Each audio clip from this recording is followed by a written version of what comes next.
ماں کی پکار۔ ایک گاؤں میں ایک بیٹا اپنی ماں کے ساتھ رہتا۔ اس کی ماں بوڑھی اور کمزور ہو چکی تھی، لیکن بیٹے کی محبت میں ہمیشہ اس کی خدمت کرتی رہی۔ وقت گزرتا گیا، بیٹا جوان ہوا اور شہر جا کر پڑھائی کرنے لگا۔ تعلیم مکمل ہوتے ہی اسے ایک اچھی نوکری مل گئی۔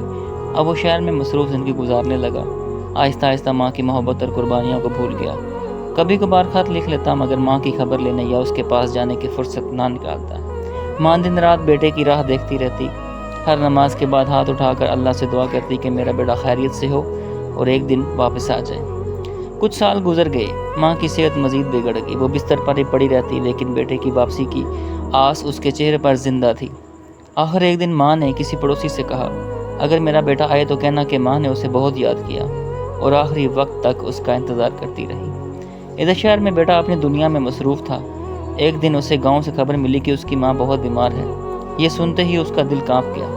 فوراً سفر کر کے گاؤں پہنچا۔ جب گھر کے دروازے پر پہنچا تو خاموشی چھا گئی۔ اندر داخل ہوا تو ماں کے بستر پر سفید چادر پڑی تھی۔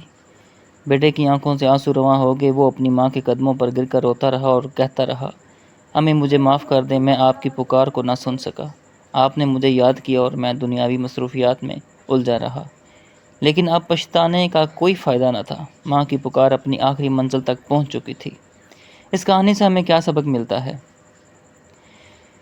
یہ کہانی ہمیں یہ سبق دیتی ہے کہ ماں کی دعائیں اور اس کی پکار اللہ کے نزدیک بہت بڑی حقیقت رکھتی ہیں۔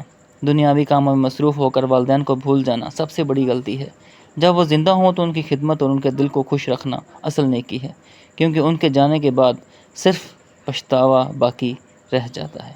سو آپ کو اور ہمیں دونوں کو چاہیے کہ اپنے والدین کی خدمت کریں۔ جب تک وہ حیات ہیں، زندہ ہیں، تو ان کی خدمت کریں۔